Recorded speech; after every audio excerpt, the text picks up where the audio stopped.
In today's video, I'm going to teach you how to set password on Google Drive folder. Let's start with the honest truth. Google Drive does not offer a password prompt for folders or files. There isn't a built-in feature where someone has to type a password to open a folder.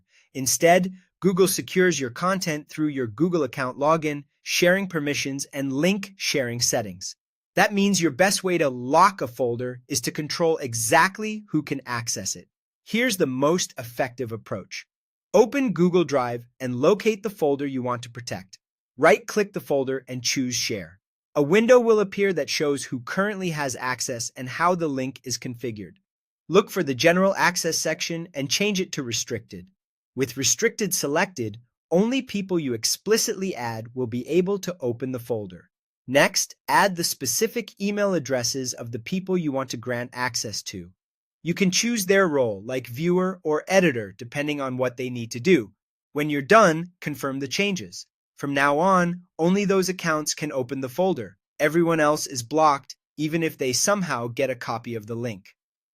Now let's talk about link sharing. If your folder is set to anyone with the link, anyone who obtains that link can view or edit, depending on the setting, without signing in to a specific account.